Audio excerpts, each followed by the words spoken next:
కేవలం సర్టిఫికేట్ కాదు, real time AI knowledge తో మీ IT డ్రీమ్ నెరవేర్చుకోండి. ఇప్పుడు 35% చెల్లించండి, మిగతాది ప్లేస్మెంట్ తర్వాతే.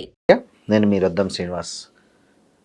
దేశం మనం మొన్ననే 80వ స్వాతంత్ర దినోత్సవాన్ని జరుపుకున్నాం. ఈ సమయంలో కూడా దేశ విభజన గురించి, దేశ విభజన సమయంలో గాంధీజీ గారు కానీ లేకపోతే నెహ్రూ గారు కానీ వాళ్ళు పోషించిన పాత్ర మీద అనేకమైన వివాదాలు నడుస్తున్నాయి, ఆరోపణలు నడుస్తున్నాయి, విమర్శలు నడుస్తున్నాయి.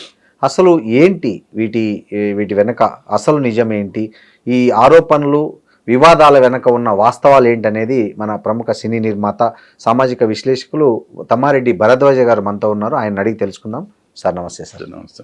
సార్ ఏంటి సార్, ఇప్పటికీ మనం 80 సంవత్సరాల స్వాతంత్ర దినోత్సవాన్ని జరుపుకున్నప్పటికీ కూడా ఇంకా ఆ దేశ విభజనకు సంబంధించి, ఆ స్వాతంత్ర పోరాటానికి సంబంధించి, అదేవిధంగా గాంధీజీ గారి నెహ్రూ గురించి కానీ చాలా వివాదాలు, విమర్శలు ఇవన్నీ వినిపిస్తున్నాయి. అసలు ఏంటి సార్ దీంట్లో, ఎందుకు ఈ వాళ్ళు చనిపోయి కూడా చాలా సంవత్సరాలు అయింది, దగ్గర 60 సంవత్సరాలు అయింది, ఎందుకు ఇంకా వాటి మీద వివాదాలు, విమర్శలు ఎందుకు ఇలా నడుస్తుంది అంటారు? ఈ దేశంలో ఇది మామూలే సార్. ఇప్పుడు సార్ ఒకటి విభజన గురించి మాట్లాడుతున్నారు. విభజన తప్పు అయితే స్వతంత్రం తీసుకురావటం కూడా తప్పు అయి ఉండాలా? తప్ప కాదా అది తేల్చాలి ముందు. అది వాస్తవమే కదా సార్. పవన్ కళ్యాణ్ గారు చెప్తూ ఉంటారు, తెలంగాణ అయిన రోజు నుంచి నేను 11 రోజులు భోంచేయలేదు, ఉపవాసం అంటాడు.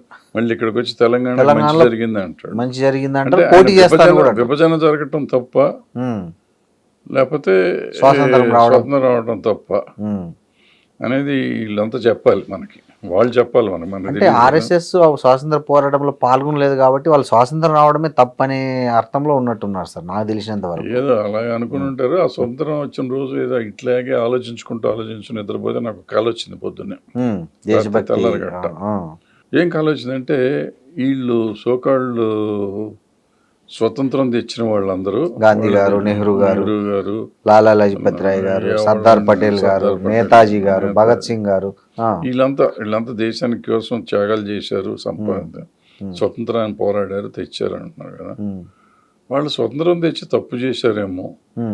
స్వతంత్రం తేకపోయి ఉంటే అలాగే రాజులు కంటిన్యూ అయ్యేవారు, రాజ్యాలు అట్లాగే ఉండేవి, శుభ్రంగా రాజులు డెవలప్ చేసుకుంటూ వచ్చేవారు. ఎప్పుడైనా కానీ ఇప్పుడు మనకి దశావతారాల్లో కదా 10వ అవతారం కల్కి వస్తాడంట. Correct sir. కల్కి ఎప్పుడు వస్తాడో తెలియదు. సో కల్కి సంగతి మనకు తెలియదు. కానీ ఈ మధ్య మోడీ గారు ఆయన అనౌన్స్ చేసుకున్నారు, నేను ఐఎమ్ నాట్ బయాలజికల్, అంటే దేవుని అవతార పురుషుడు అని లెక్క ఆయన అన్నారు. ఈ మధ్య అందుకే గుడి కడతామని జనం అంతా తిరుగుతున్నారు. అవును సార్, 150 కోట్లు ప్రాబ్లం నిజమేనేమో. అంటే అప్పుడు వాళ్ళు స్వతంత్రం తెచ్చి ఇట్లా విభజించి పాకిస్తాన్ చేసినప్పుడు ముస్లిమ్స్ అందరినీ పంపించారా? పంపలే. కాశ్మీర్ సరిగా చేసుకున్నారా? కాశ్మీర్ సరిగ్గా చేశారంటే చేయలేదు. సో ఏమీ చేయని వాళ్ళు చేతగానితనంగా స్వతంత్రం తెచ్చి పెట్టిన దానికంటే ఇప్పుడు దాకా మనం ఆగి ఉంటే రాజులు అట్లా రాజ్యాలు నడుస్తూ ఉంటే, ఈయన వచ్చినాక ఆటోమేటిక్గా చేసి ఈయన అఖండ భారత్ చేసి ఉండేవాడు. అప్పుడు ఏంటంటే సులువుగా ఉంటుంది. ఇప్పుడు రాజ్యాలు మారిపోయినాక ఆ రాజ్యం నుంచి మళ్ళీ ఎప్పుడు మోడర్న్ టైమ్స్ వచ్చినప్పుడే కత్తి యుద్ధాలే కదా ఆ రోజు. ఇంకా కత్తుల్లోనే ఉండేవారు, తింటూ ఉన్నా కానీ చిన్న చిన్న రాజ్యాలు, ఎందుకంటే అన్ని చిన్న 30 రాష్ట్రాలు 30 రాజ్యాలు అప్పుడు. సో చిన్న రాజ్యాలన్నింటినీ ఏకం చేస్తానికి ఈజీగా ఉండేది. ఇప్పుడు ఇది కొంచెం ప్రాబ్లం పడుతుంది. అందుకే 15 ఏళ్ళు పెట్టాను, లేకపోతే ఇంకా ఫస్ట్ ఇయర్లోనే అయిపోయేది. సో ఇప్పుడు చేస్తానికి పడుతున్నారు. సో ఇప్పుడు కూడా ఆయన ఏం చేస్తున్నారు, మనకి 2 3 మొత్తం దేశంలో ఉన్న సంపాదన ఆస్తులు అన్నీ వాళ్ళకి వెళ్ళేటట్టు చూస్తున్నారు. అంటే too many spoil the dish అని, ఎక్కువ మంది ఉంటే దేశాన్ని నాశనం అవుతుంది అని కావచ్చు ఆయన ఉద్దేశం. అంటే అంతకుముందు రాజులైతే చక్రవర్తి గారు ఉండేవారు. అంటే ఇప్పుడు బాబర్ చక్రవర్తి లేకపోతే ఈస్ట్ ఇండియా కంపెనీ వీళ్ళందరూ కూడా మొత్తం ఆస్తులనే వాళ్ళ పేరునే ఉండేవి కదా. Correct sir. ఉండి వాళ్ళు మనకు ఉపాధి కల్పించేవారు. అందుకే చక్రవర్తి రాజుకు దండం పెట్టేవాళ్ళం. ఇప్పుడు కూడా మనకి ఇంకా వాళ్ళు చెప్పి వెళ్ళారు కదా, కోర్టులో కూడా ఈయన యువరానర్ అంటాం. అవును, యువరానర్, హానరబుల్, మై లార్డ్ అంటాం మన. ఓ దేవుడా. సో ఈ పరిస్థితిలో మనం ఉన్నాం కాబట్టి మనకి ఈయన వచ్చారనుకోండి, అప్పుడు అఖండ భారతం అనుకుంటే సిలోన్ మందే, కంబోడియా మందే, మలేషియా మందే, ఆఫ్ఘనిస్తాన్ మందే, సరే పాకిస్తాన్, బంగ్లాదేశ్ ఎట్టగు మనయే, కాశ్మీర్ మందే, కాశ్మీర్ ఇప్పుడు మందే అనుకోండి, థాయిలాండ్ మందే.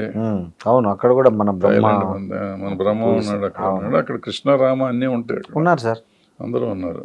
సో ఎక్కడెక్కడైతే హిందూ దేవుళ్ళు గుళ్ళు పెద్ద 500 ఏళ్ళు కంబోడియా గుడి బా చాలా సివియర్ పెద్ద గుడి, చాలా పెద్ద గుడి. చోళులు టైంలోనే ఎప్పుడో పెట్టినట్టు ఎప్పుడో పెట్టారు.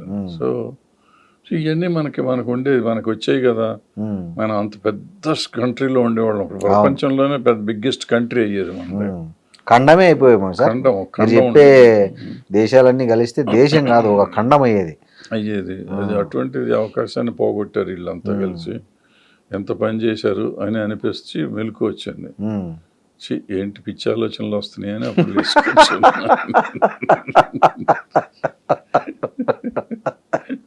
పిచ్చి కళలు వస్తున్నాయి అనుకున్నారా సార్? పిచ్చి ఆలోచనలు, అది పిచ్చి కళలు వస్తున్నాయండి. తప్పు కదా. పాపం వాళ్ళు ఎంతో కష్టపడి స్వతంత్రం తెస్తే వాళ్ళని దుర్మార్గులని నేను అనుకుని, బహుశా మీరు వందే మాతరం గీతాన్ని బీజేపీ వాళ్ళు ఆల్పించింది చూసి పడుకొని ఉంటారు ఏదన్నా యూట్యూబ్ లో ఏడన్నా. అంత ఓపిక లేదు మొత్తం అంతా. అంతే వందే మాతరం గీతం అంటే గుర్తొచ్చింది. ఒకసారి ఇక్కడ ప్లీనరీ జరిగింది, కాంగ్రెస్ ప్లీనరీ హైదరాబాద్లో జరిగినప్పుడు సునీత, మన సింగర్ సునీతని వందే మాతరం బిల్లు పాడటానికి పిలిచారు. అప్పట్లో ఆవిడ పాపులర్ కదా. అవును, ఆవిడకి తెలియదు ఇప్పుడు మనం మూడు చరణాలే ఉన్నాయని తెలియదు. అందరూ మొత్తం కాంగ్రెస్ ప్లేనరీ 5,000 మంది అట్లా లేచి నుంచున్నారు. వీడు పాడతాను వందే మాత్రం మొదలెట్టింది. ఇంకా అవ్వదు ఎందుకంటే 6 చరణాలు 7 చరణాలు ఉన్నాయి కదా, మధ్యలో ఆపలేరు. అవును, ఆపకూడదు కూడా. ఆపకూడదు కూడా. అవును. సో అయిపోయేసరికి అందరికి శోష వచ్చి పడిపోయినంత పని చేసి మెల్లిగా అప్పుడు కూర్చున్నారు. కూర్చున్నాక తర్వాత ఈవిడికి చెప్పారు, ఏమ్మా 3 ఉన్నాయంటే నాకు తెలియదు సార్, 5 బట్టి పట్టుకొచ్చాను నేను, 5, 6 బట్టి పట్టుకొచ్చి పాడారు అని చెప్పారు. సో తెలిసో తెలియకో 6 కాంగ్రెస్ వాళ్ళు కూడా పాడారు మొత్తం. మొదట పాడింది అయితే 6 చరణాలు అఫిషియల్ గా వాళ్ళే అని ఈ లెక్కన. అఫిషియల్ గా నాకు తెలిసిన అదే మీకు తెలిసి 1932లో కూడా పాడారు వాళ్ళు. అప్పుడు అంత కలిసి ఉన్నప్పుడు అప్పుడు పాడారు. స్వతంత్రం వచ్చినాక దాన్ని 2 ముక్కలు చేశారు. కానీ స్వతంత్రం దేశాలు కొన్ని విడిపోయాయి కదా సార్. సో అది ముందు పాడారు, స్వతంత్రం వచ్చినాక ఇది నేను అనుకుంటున్నా 70లోనో 90లో అనుకుంటాను, 85, 90 మధ్య ప్రాంతాల్లో ప్లేనరీ ఇక్కడ జరిగింది. టైం గుర్తులేదు. ఆ టైంలోనే 2000 తర్వాత వీళ్ళు లేరు సార్. వీళ్ళకి ముందు 2000 ఎప్పుడో సబ్ టైం. సో అప్పుడు సునీత గారు మొత్తం పాట పాడారు వందే మాత్రం. కాంగ్రెస్ వాళ్ళు మిగిలిన పాత ఎప్పుడో చెప్పుకుంటున్నారు, ఇక్కడ హైదరాబాద్ లోనే పాడింది వాళ్ళ గుర్తులేదు. కరెక్టే. సో అట్లాగే కాంగ్రెస్ వచ్చినాక డెవలప్మెంట్ లేదు. ఇప్పుడు అనేది కాంగ్రెస్ బాగా ఊతున్నాను. కాంగ్రెస్ కాంగ్రెస్ సంబంధమే లేదు, వాస్తవాలు మాట్లాడుతున్నాం అంతే. మేమంతా కాంగ్రెస్ పార్టీ రాజ్యంలో పెయిడ్ కాదండి. రాజ్యంలోకి వచ్చినాక మా నాన్నగారు వాళ్ళు కమ్యూనిస్ట్ పార్టీలో ఉండి వీళ్ళు దుర్మార్గులు వీళ్ళు పోవాలని చెప్పి యుద్ధం చేశారు, వీళ్ళని కాల్చేశారు, కమ్యూనిస్టులు చచ్చిపోయారు. తెలంగాణ సాయుధ పోరాటంలో ఇక్కడ కూడా పాల్గొన్నాం, ఇక్కడ చచ్చిపోయారు చాలా మంది జనం. సో వీళ్ళు కాంగ్రెస్ వాళ్ళు వచ్చిన తర్వాత ఇక్కడ తెలంగాణలో పోరాటం చేసిన వాళ్ళని మళ్ళీ చంపారు కొంతమందిని. ఇక్కడ మళ్ళీ యుద్ధం జరిగింది, మళ్ళీ వెళ్ళిపోయాం. సో ఇన్ని భరించిన వాళ్ళం. సో కాంగ్రెస్ వాళ్ళు మనకు మిత్రులు కాదు. యాక్చువల్గా బీజేపీ కంటే వాళ్ళే బాగా పెద్ద శత్రువులు. అయితే వాళ్ళ మీద డెవలప్మెంట్ వాళ్ళు చేశారు. ఇప్పుడు వాళ్ళు లేకపోతే వాళ్ళ వ్యవసాయం ఎంత రంగం ఎంత ఉండదు. బకరంగల్ డ్యామ్ కానీ, ఇక్కడ మన నాగార్జున సాగర్ డ్యామ్ కానీ, there are so many dams, ఎన్నో డెవలప్మెంట్ ఉన్నాయి. ఈ ఇండస్ట్రీస్ పరంగా వస్తే బిహెచ్ఈఎల్ కానీ, హెచ్ఏఎల్ కానీ, హెచ్ఎంటి కానీ, డిఫెన్స్ ఇవి కానీ, డిఎండిఆర్, మెడికల్ ఇండస్ట్రీ కానీ, ఎన్ని ఐఐటీలు, ఐఎంలు, ఇస్రోలు, హాస్పిటల్స్ ఎన్ని కట్టారు, ఎన్ని చేశారు. అవును. సో ఇవన్నీ మనం డెవలప్మెంట్ లేదు. ఆ రోజున మనకి ఇచ్చినప్పుడు ఏముంది? ఏమీ లేదు సార్.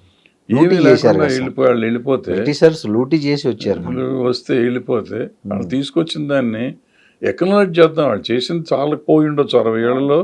వాళ్ళు చేసింది చాలా. ఇప్పుడు ఫర్ ఎగ్జాంపుల్ సార్, ఉమ్. వాళ్ళు మోడీ గారు వచ్చిన తర్వాత సబ్స్టాన్షియల్గా వాళ్ళు చేయలేదు అనకూడదు మనం. అవును, చేశారు. ఉమ్. సో దానికి నేను తృప్తి పడనా, లేకపోతే చేయలేదు అని చెప్పి నేను బాధపడనా? సో చేసింది చేశారు అనుకుంటూ చేయలేని దాని గురించి మాట్లాడతాం అది మంచిది. కరెక్ట్, వాస్తవం. సో అది వదిలిపెట్టి ఇప్పుడు గాంధీ గారికి ముస్లిం రిలేషన్షిప్ ఉందా, ఉమ్. లేకపోతే నెహ్రూ గారికి ముస్లిమేనా అసలు? ఇంకోటి వీటి మీద ఖాన్ మనం గ్రేస్ చర్చించుకుందాం. అనేది వాళ్ళు వెరైటీగా ఖాన్ గ్రేస్ అంట, కాంగ్రెస్ ను. కాంగ్రెస్. ఉమ్. సో ఇట్లా మనం వీటిని గురించి ఆలోచించే పరిస్థితిలో దిగజారిపోతున్నామా, అవును. ముందుకు వెళ్తున్నామా, వెనక్కి వెళ్తున్నామా? ఉమ్. మనం ముందుకు వెళ్ళాలంటే కాంగ్రెస్ వాళ్ళు చేసిన తప్పులని మాట్లాడదాం. అవును. సార్ ఫర్ ఎగ్జాంపుల్ నేను చెప్తాను. ఉమ్. 2014లో ఉమ్. అన్నా హజారే మూమెంట్, 2013, అవును 14 సార్. అన్నా హజారే మూమెంట్ వచ్చినప్పుడు లంచగొండితనం అన్నారు. అవును. మీకు గుర్తుంటే సార్, కాంగ్రెస్ గవర్నమెంట్ ఉండగానే ఉమ్. కాంగ్రెస్ మంత్రుల మీద, ఉమ్. అందరి మీద కేసులు పెట్టారు వాళ్ళు. 2G స్పెక్ట్రమ్ కేసు అదే కదా సార్. అదే కదా, అందరి మీద కేసులు జైలుకు పెట్టారు. కూడా పోయి ఇచ్చారు కదా సార్. జైళ్ళకి వెళ్ళారు. అవును. అన్ని జరిగినాయి. అవును. మరి ఇప్పుడు ఈ 14 ఏళ్ళలో ఎక్కడ ఏం జరగట్లేదా? మరి ఎవరి మీద కేసు పెడితే ఎవరిని నా మీద మీ మీద పెడితే మనం పార్టీ మారుతున్నాం. అవును. వాషింగ్ పౌడర్ నిర్మా పూసుకుంటున్నాం. వాషింగ్ పౌడర్ కేసులు తప్ప అవును. నిజంగా అందులో ఉన్న వాళ్ళ మీద కేసులు లేవా? ఎందుకు ఎవ్వరూ లేరా? అందరూ క్లీనా? ఎందుకు లేరు సార్? జడ్జిలు కూడా గుద్ది చంపుతా అంటే ఎవరు సార్ వాళ్ళ మీద కేసు అదే పెట్టేది? కదా మరి. సో ఆ. ఎక్కడికి వెళ్తున్నాం? కాంగ్రెస్ వాళ్ళు మంచోళ్ళు అని నేను అంటలే. కాంగ్రెస్ వాళ్ళు చేసింది, వాళ్ళు ఏమంటారు భస్మాసురులాగా వాళ్ళ నెత్తిన వాళ్ళు చేయి పెట్టుకున్నారు. అవును. ఇవాళ కూడా వాళ్ళకి నాయకుడు లేడు, వాళ్ళకి ఏం లేదు, వాళ్ళకు దిశ దశ కూడా లేదు. దిశ లేదు. కాబట్టి వాళ్ళు వస్తారని నమ్మకం లేదు. ఉమ్. వచ్చినా ఏదో ఊడి పొడుస్తారని ఏమీ నమ్మకం లేదు వాళ్ళు. సో డెఫినెట్గా we need a change kind of. Um. So వద్దు, చేంజ్ అక్కర్లా, వీళ్ళే ఉండొచ్చు, చేసి బాగా చేయండి. ఉమ్. ఈ కులాలు, మతాలు. మత రాజకీయాలు చేసి ఉమ్. దేశాన్ని విడగొట్టొద్దు, ముక్కలు చేయొద్దు. ఉమ్. ఏమవుతుంది, ఇప్పుడు వాళ్ళు మైనారిటీ, ఉమ్. ముస్లిమ్స్ ఎప్పుడైనా మైనారిటీ, ఉమ్. మనం కాదంటాం, ఓకే. ఏమవుతుంది, వెళ్ళిపోమంటాం, వెళ్తారా? ఎందుకు వెళ్ళాలి సార్? రోజుకు ఒకసారి టెర్రరిజం పెరుగుతూ ఉంటుంది తప్ప తగ్గదు. ఉమ్. ఎందుకు మనం శత్రువుని చేసుకుంటే? ముస్లిమ్స్ అంతా మంచివాళ్ళు కాదు, అంత చెడ్డోళ్ళు అంతా కాదు. చెడ్డోళ్ళు కాదు. అవును. అట్లాగే హిందువులు అంతా మంచివాళ్ళు కాదు, అందరూ హిందువులు అంతా చెడ్డోళ్ళు కాదు. అవును. ప్లస్ జై హింద్ అన్నోడే హిందువు, జై హింద్ అననోడు హిందువు కాదు. అంటే జై హింద్ అందరికీ మనసులో ఉంటుంది. భారతదేశంలో పుట్టిన ప్రతివాడు దేశభక్తుడేనండి. అవును. వాడు ఓపెన్గా జై హింద్ అనాలి. జై హింద్ అను, నువ్వు జై హింద్ అను ఉమ్. అంటే నేను దేశభక్తుడు. నువ్వెవడు నన్ను టెస్ట్ చేయడానికి? అంతే కదా. ఇప్పుడు జై శ్రీరాము, జై హింద్ అనేది ఆ వ్యక్తిగతమైన అభిప్రాయాలు అవి. అభిప్రాయం. ఇప్పుడు హిందువుల్లోనే ఒకరు రాముని కొలుస్తారు, ఒకరు కృష్ణుని కొలుస్తారు, ఒకరు వెంకటేశ్వర స్వామిని కొలుస్తారు, ఒకరు సాయిబాబాని కొలుస్తారు, ఒకరు ఇంకో దేవుని సార్ కొలుస్తారు. మనలోనే శైవులను వీళ్ళు వైష్ణవులు కొట్టుకోలేదా? చాలా. కొట్టుకోవట్లేదా? ఇప్పుడు అదే కదా గొడవ. మరి ఇంకేంటి, మనం ఏదో గొప్పవాళ్ళం అయినట్టు ఇంకోళ్ళ గురించి మాట్లాడుతామండి. సో ఇవన్నీ మనం మాట్లాడుతూ ఉంటే బాగోలేదు. సో ఇట్లా పోతే ఏంటి, ఎక్కడికి వెళ్తున్నామో తెలియదు, దేంట్లో మొదలెట్టి దేనికి వెళ్తున్నామో తెలియదు. అంత కన్ఫ్యూజింగ్ స్టేట్లో మన బ్రెయిన్ పెట్టేశారు వీళ్ళంతా కలిసి. సో ఇంకా వేరే ఆలోచించే సమస్య లేదు, ఆలోచిస్తానికి అవకాశం లేదు మనకి. ఎంతసేపు వీటిల్లో నుంచి కొట్టుమిట్టాడుతూ మనం బతికేస్తూ బాగున్నాం లే అనుకుని సంబరపడిపోతున్నాం. అంటే చెప్పడానికి ఏమీ లేనప్పుడు, చేయడానికి ఏమీ లేనప్పుడు ఎదుటివాడి మీద బుర్ర జల్లడం అనేది ఒక కాన్సెప్ట్ సార్ రాజకీయాల్లో. సో ఆ కాన్సెప్ట్ నడుస్తుంది అనుకోవాలన్నా ఇప్పుడు? దగ్గర అంతేగా, ఏదో నడుస్తుంది. ఏదో అంటే ఈ రాజుల కాలం నుంచి, మొదటి నుంచి చరిత్రలను పుట్టిన కాడి నుంచి కూడా సర్వైవ్ అవ్వాలంటే రాజ్యాధినేత, రాజు అయి ఉండొచ్చు, రాజనేత, ఇప్పుడు వచ్చిన ఈ పదవులు, కొత్త పదవులు ఉండొచ్చు, ఎవరైనా కానీ సర్వైవ్ అవ్వాలంటే జనాన్ని కొన్ని నమ్మించి మనం దేవుళ్ళలాగా ప్రొజెక్ట్ అయితే, దేవుళ్ళలాగా మన కొలుస్తూ ప్రజలు ఎన్ని బాధల్లో ఉన్నా కానీ మన దేవుడుగానే చూస్తారు. సరే, ఈ మధ్య బాగా వాడుకలోకి వచ్చిన పదం ఏంటంటే సనాతన ధర్మం అనేది. అసలు ఏంటి సార్ సనాతన ధర్మం అంటే ఏంటి అసలు? ఫస్ట్ ఆఫ్ ఆల్ దాన్ని వైడర్ మీనింగ్ ఉంది దానికి, కానీ వీళ్ళు చెప్తున్న సనాతన ధర్మం వేరు, ఒరిజినల్ సనాతన ధర్మం వేరా రెండు ఒకటే ఆయన. అసలు నాకు తెలియదు సార్, అంత విజ్ఞానం నాకు లేదు, నేను చదవలేదు. నన్ను అందరూ కమ్యూనిస్ట్ అంటారు, కమ్యూనిస్ట్ పుస్తకాలు చదవలేదు. 4 పేర్లు లెనిన్, స్టాలిన్ అట్లా పేర్లు తెలుసు కానీ సార్ మార్క్స్ పుస్తకాలు కూడా చదవలేదు. దాస్ క్యాపిటల్ 20 ఇయర్స్ చెప్తారు, అవి కూడా చదవను నేను. సో అయ్యే చదవని వాడిని, దాన్ని కొంచెం గొప్ప ఉండి చదవని వాడిని ఇవన్నీ చదువుతాను, నాకు తెలియని దాని గురించి మాట్లాడతాను అసలు. బట్ ఏంటంటే సార్, ధర్మం ఎప్పుడైనా కానీ ఆ కాల పరిమితులను బట్టి, కాలమాన పరిస్థితులను బట్టి ఉంటుంది. అవును, ఆ రోజున అది కరెక్ట్ అయ్యి ఉండొచ్చు, అవును, అది ఏం పెట్టినా కానీ. ఈ రోజున అది కరెక్ట్ కాదు. ఆ రోజు బట్టలు మనం పంచి కట్టుకునే వాళ్ళం, అవును, లేదా గోసి పెట్టుకునే వాళ్ళం. అవును, ఇవాళ మనం తర్వాత పంచి కట్టాం, తర్వాత ఇప్పుడు బట్టలు వేసుకుంటున్నాం, ప్యాంట్లు వేసుకుంటున్నాం. ఆ రోజున ఏదో వేటాడుకొని వచ్చి తినేవాళ్ళం, పంటలు పండించుకుని పంట తింటున్నాం. ఇప్పుడు పిల్లలకి విద్యాభ్యాసం బ్రాహ్మలే చెప్పేవారు ఆ రోజున. అన్ని కులాల వాళ్ళు వచ్చారు. అవును, అందరు చెప్తున్నారు. వైద్యం ఎవరో వైద్యులు ఉండేవారు, ఇప్పుడు మంగళవాళ్ళు మంగళ పని చేయాలనేవారు. ఇప్పుడు అందరూ పెట్టేశారు. కుల వృత్తులు ఉండేవి, ఇప్పుడు కుల వృత్తులు ఏం లేవు. అవును, ప్రతివాడు ఏదైనా చేయొచ్చు. సో ఇవన్నీ రకరకాలుగా ఉన్నాయి. ఇప్పుడు ఎస్టీపీ చేయాలంటే మాలా మాదిగా అనేవారు, ఇప్పుడు అదేం లేదు. ఎస్టీపీ నువ్వు నేను కూడా రన్ చేస్తున్నావు.